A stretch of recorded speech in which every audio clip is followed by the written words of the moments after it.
All right, guys, welcome back to another episode of Feller's Garage. Today, I am going to attempt to start this engine on this engine stand. I got some parts here that should get me most of the way there. Might have to go buy some stuff, but I think I should have just about everything I need to do this here. The motor in question, this is a 2001 LQ4. This came out of a Yukon Denali. It was marked no keys, so they could not verify if this motor ran or not. I got a pretty good deal on it, obviously not knowing what it, if it ran or not. I am going to be doing some basic maintenance to it. I already had the oil pan off this motor and all that stuff, and the oil pan gasket's shot, so I have a spare one that I'm going to replace that with. I'm going to replace the oil tube pickup O-ring. Other than that, I've never done this before, so I don't know what it's all going to take. I'll show you guys some of the parts I have. So as you can see here, I have a wiring harness. I bought this off of eBay for like $94, and honestly the quality seems pretty decent. Came with an owner's manual. You can run 4L60 or 4L80 with this. I got a PCM that was from my Turbo Camaro back in the day. I don't need this one anymore. It's already unlocked from my HP tuners, so I should be able to flash whatever I need in here. I got spark plugs, coils, plug wires. I got a starter over here. I have exhaust manifolds in that pile of garbage there. Other than that, I don't really think there's anything else I'll need. I'll need some like battery cables, but I might just try to use jumper cables. I have to swap this intake manifold over. This has a hole for an EGR. As you can see, that goes into the intake. I am getting a throttle body hopefully tonight. I am using these fuel rails because this is a return style system. So I have a fuel pump somewhere over on the bench over there. But yeah, other than that, I think that's everything I need to do. Let's get to it.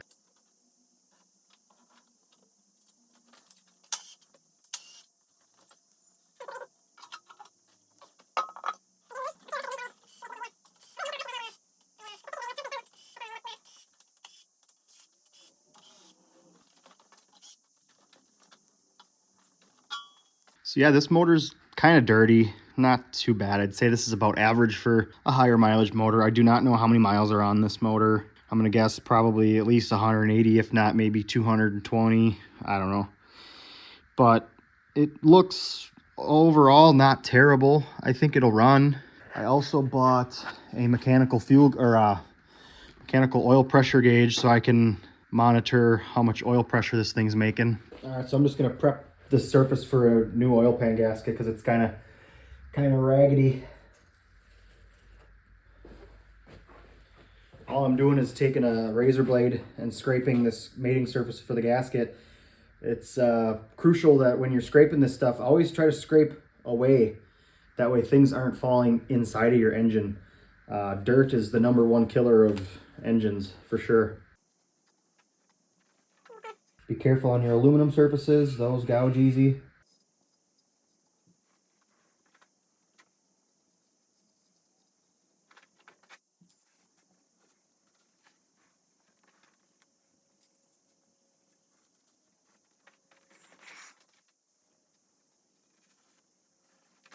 Look at all that stuff.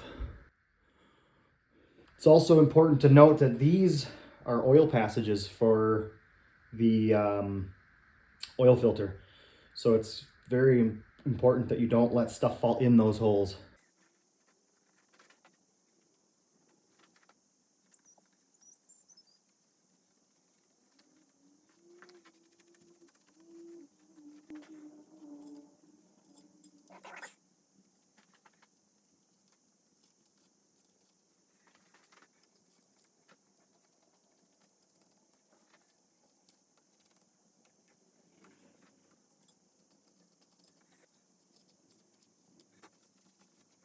Call that good enough.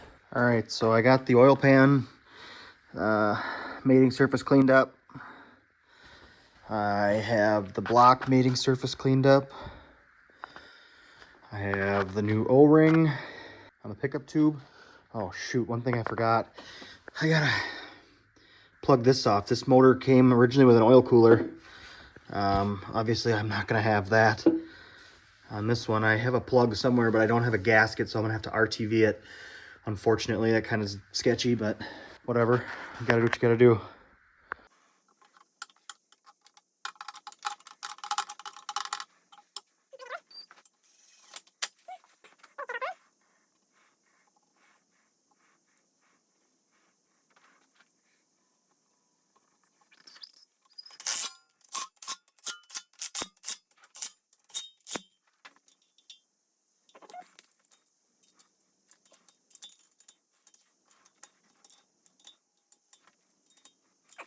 One thing when you're doing an oil pan gasket is you got to make sure you put RTV on all four corners so these covers can seal and everything. Otherwise, it can leak. Now, I don't know if this truck pan is going to stay on here, but I'm not going to take it off again unless I use it for something. So I might as well just go ahead and RTV it up.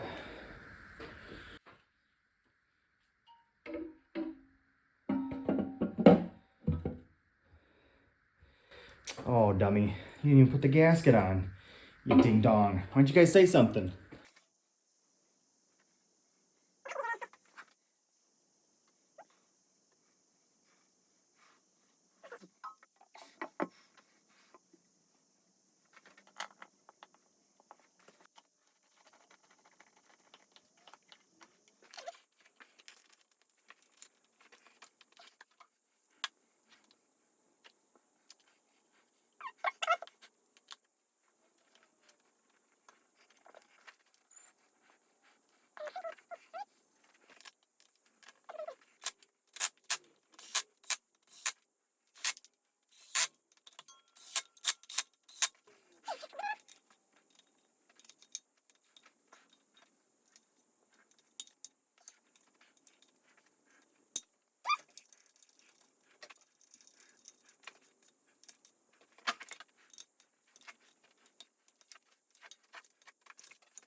Beautiful.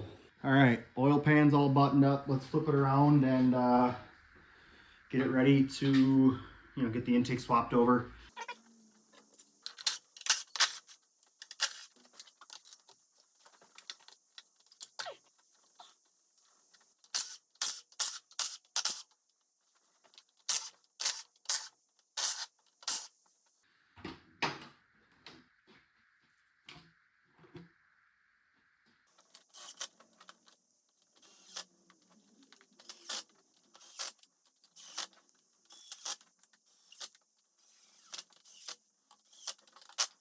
All right, here I am torquing the new intake manifold down. This intake manifold's off like a 05 or 06, so this didn't have an EGR provision. This intake manifold also had returnless style fuel rail, so I had to swap those out for the return style. Putting the coils on. I also go ahead and get the spark plug wires on the coils. That way they're out of my way. Get that drive-by wire throttle body out of there to get the drive-by cable on. Just kind of removing some garbage off the motor that looks unsightly, not that it matters. I think here I'm starting to get the harness and some of the vacuum lines just assessed and kind of routed to figure out where things are going to be. And this is where I run into an issue. Okay, so I'm going through getting the harness hung up and I realized, well, I knew that this harness that I had was EV1, which is this style right here. And I knew the truck injectors were, I thought that was EV6, which was no big deal. I have some adapters that go from EV1 to what I thought was EV6. And this is, let's get some light here. Those two are not the same. So what I'm gonna have to do is I have these injectors here off of like a 08 Silverado. These are flex fuel injectors. I'll have to find the data and flash it into the PCM to get this to work. So that's kind of lame. I don't really want to have to tear this all apart and swap injectors. It's kind of a dick around. But what do you do? So yeah, I'm gonna do that quick and I'll probably make a time lapse out of it. Okay, so here I am swapping these injectors over. That stainless rail, the fuel in there was rancid. The truck I got that motor from was all covered in mold, and there were needles and leaves stacked up on that thing like crazy on the cowl. Pretty sure that truck had to have been sitting for probably like 8-10 years, maybe more. Okay, so I got the fuel rails and injectors swapped over, but there's a height difference. You see that there? So I'm gonna have to make some spacers or some washers or something. Okay, so here I am hanging the harness for the last time. This harness was super affordable on eBay. All I did was type in LS1 engine harness, and I chose, honestly, I think it was the cheapest one they had. All right, so I got the bulk of the harness on. There's some stuff I'm not gonna run, like one of these two here is engine coolant temp, and one of them is intake air temp. I'm not gonna run that, it shouldn't matter. MAF sensor and alternator, obviously I'm not running any of that stuff, so it shouldn't matter. I'm just gonna kind of tuck this up out of the way, probably zip tie it together so I don't get chewed up by something. Crank position sensor down there is in. I got the starter bolted up. O2s I'm not going to use because it don't matter. Trans plug and vehicle speed obviously don't matter. I got to hook up this ground yet. So this will probably go right there. Same thing on this side. Injectors are all hooked up. I don't know if I'm going to hook up the fuel regulator yet. I don't think it matters. I got to plug some vacuum leaks. This has got to be plugged. This has to be plugged. Other than that, I just got to figure out a fuel system, figure out how I'm going to use the starter, make that all work. I got to put exhaust manifolds on it. Other than that, I think that's about it.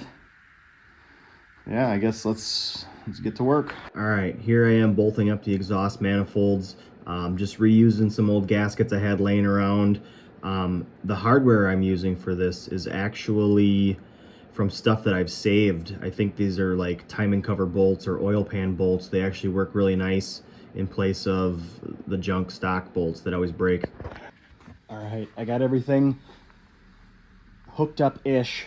There's a couple things I gotta button up, but I just want to see if it'll crank. So I'm gonna do a test crank with you guys here.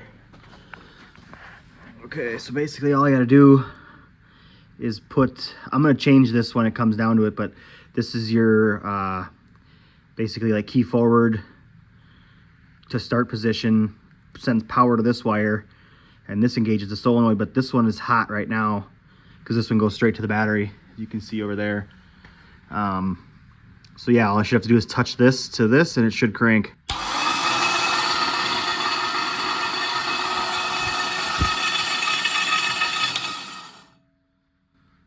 Okay, that's that. I still gotta hook up my oil pressure gauge here. I'm gonna hook this up, and then I just gotta I gotta put the spark plugs in.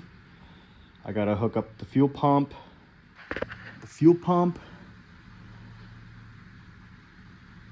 I think that's it. Maybe? I don't know. We're gonna find out. All right, guys, I think I have everything taken care of in order to get this thing to run. I have spark plugs in. I have my positive running to the starter. I have my ground to the block. I'm actually really nervous. I've never done this before, and this seems kind of sketchy, honestly. But I've seen videos of other people doing it, so it can't be that bad. I mean, so there is some pressure in the fuel rails because I tested the fuel pump to make sure the fuel pump worked. I'm going to put power to the ignition without having the fuel pump going, and I'm going to see if that's enough to get it to sputter off, just to see if I'm in the right ballpark or what. Got my fire extinguisher handy because this is kind of dicey. So yeah, I guess let's see what happens. Okay, I've got power to the ignition. I'm going to bump the starter and see what freaking happens, I guess.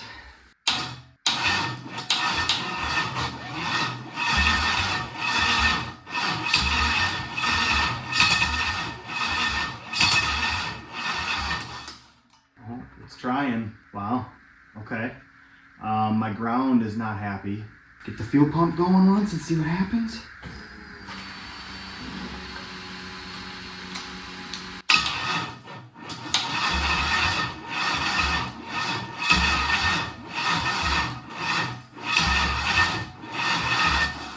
Okay, well, it tried. The battery's kind of weak. I'm gonna put the battery charger on the battery. Okay, I doubled up my engine grounds. So I'm gonna try and see what happens, I guess.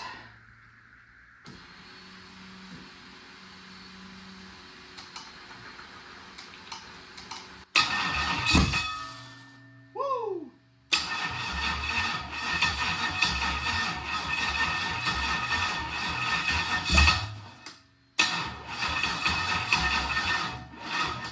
Okay, well, it did stuff. I just remembered that I never changed the injector data in the PCM, so I'm gonna hook up to that right now. And I gotta read the file because I don't remember what file is in there. It's been so long. I think it's a stock F-body tune because I was trying to convert that to flex fuel a long time ago. But yeah, I'll show you guys how to do that and I guess try it again. Okay, so I've got HP tuners up here. I got the ignition turned on. I'm gonna go ahead and try and read this file here. Should be able to. Yeah, there it goes. Wow, this is weird. So this PCM apparently came from a 2002 Chevrolet Suburban. I don't know if you guys can see that up there. Reading it, and then I'll bring you guys back once it's done and I'll get the injector data put in. Okay, so this is kind of confusing. If you guys don't know HP tuners, I apologize. This is kind of confusing for me too because so I'm looking at a stock file from what these injectors came from, and the computers are different how they calculate fuel pressure or fuel injector flow. This one is pressure in kPa. So as the fuel pressure, obviously as the fuel pressure rises, the fuel injector flows more. So basically what I need to do is LS motors run at 58 PSI. So I did the conversion, and it was like 390 kPa, which is basically 36 pounds per hour. So what I need to do is go over to the engine stand tune, the flow rate versus kPa. So as you can see here, this one does it off of manifold vacuum or something. So right now they're at 33 pounds per hour. I believe that's what that stands for. So I'm just gonna go, it was about 36 is what I need. So I'm just gonna put that at the 36. Okay, that's that. And I think that's all I should need to change. I guess, yeah. Okay, so I just had to hook the ignition up, which is that red wire right there. Now I can go ahead and write the file to the PCM.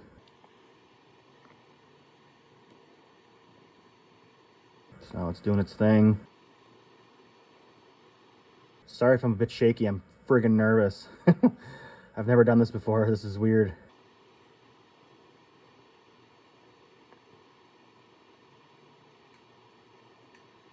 So we'll go ahead and close that. Then I'll pull the ignition. There we go. All right, I am going to put you guys back up on the camera stand and let's try this again. I'm gonna actually scan this time too. Let's see, I can close that. And I can close that. Leave that open. Over here to, where are we? Hard drive. This don't matter.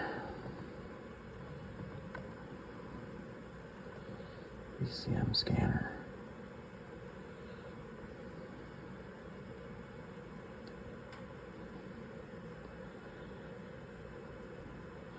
Okay, so now I got the gauges up. All right, I'm gonna get you guys set up so you can watch the engine, and I'm gonna try and start this thing again.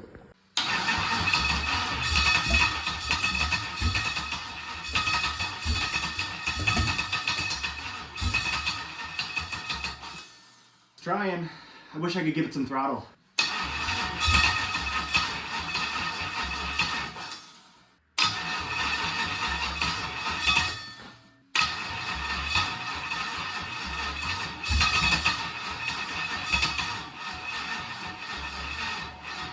Huh. I'm not sure what to do. All right, I got the throttle blade cracked open just to fuzz. See if that helps.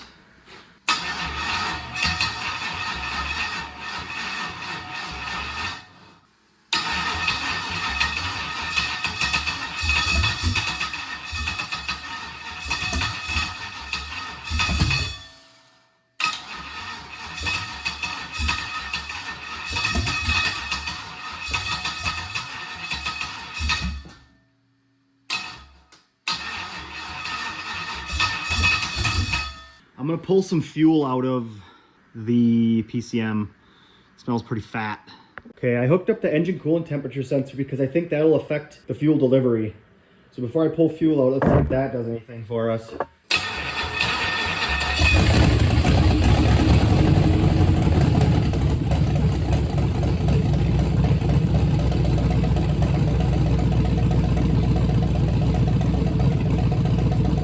There you go, a few runs. Whew, I gotta open that garage door. My eyes are burning. Did you guys see how much oil pressure it had? All right, here we go. Woo! Popped right off.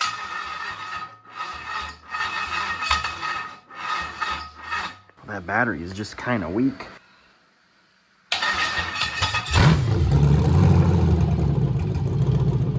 Well, come on now.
All right, guys, well, there you go. It runs.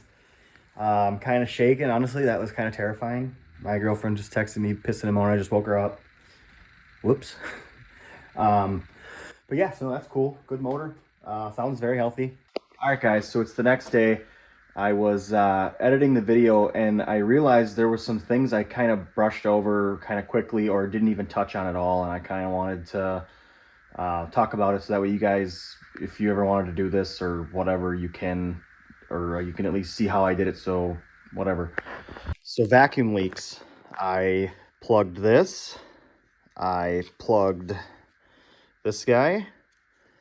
I plugged this guy here, and I plugged that guy. I didn't talk about was how I actually spaced the fuel rails. It was actually pretty simple. I had some washers laying around, so that's what I did. I literally just put washers. Oh, you can't see this. My oil pressure gauge is in the way. I literally just put washers underneath the fuel rail to get the proper spacing. Another thing, my oil pressure gauge. All I did was I had a bad sensor, and I just drilled and tapped it.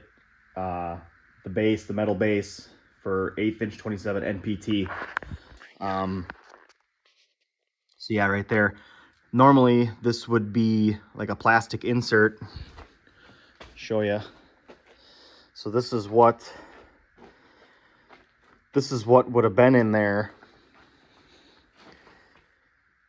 And I just knocked this plastic piece out and drilled and tapped this metal piece and then screwed that in there. So then that'll read from the factory location oil pressure. This being a return style fuel system, it's pretty easy to hook up. So basically all I did was I took this this oil can here and I put like, I don't know, I think like half or 3/4 of a gallon in it. And I literally just dropped a pump in it that's attached with some AN lines. And then that feeds the fuel rail, comes in. I have a nice fancy AN adapter for when I tried to convert my Firehawk to flex fuel. So that came in nice and handy. And then yeah, basically it runs past the fuel pressure regulator, builds pressure in the rails, and then shoots it out the return, which kind of follows this right down back into the gas can. This is exactly how your vehicle would do it. Obviously a little bit nicer and a little more precise, but whatever, you get the idea. This is obviously not, you know, OEM spec. This is just to hear this thing run and verify that it's good. For grounds, I don't know if you saw, but it was smoking pretty good. I only had the one hooked up at first. So then basically I was only using the negative side of the jumper cable. So I took the other side, positive side, and I put it on the dowel pin that aligns the transmission. And then what I would do is I just put, since both these are going to ground, I just put both those on the negative side. Pretty straightforward. So yeah, if you guys stuck around this long, I really appreciate it. This was honestly one of the funner things I've done for YouTube. And it'll come in handy for when I buy other motors that I can't verify that are good. Or if I, you know, whatever, want to build something, test it before I put it in the vehicle. That way I'm not wasting all that time and effort, you know, going into a vehicle with fluids and all that jazz.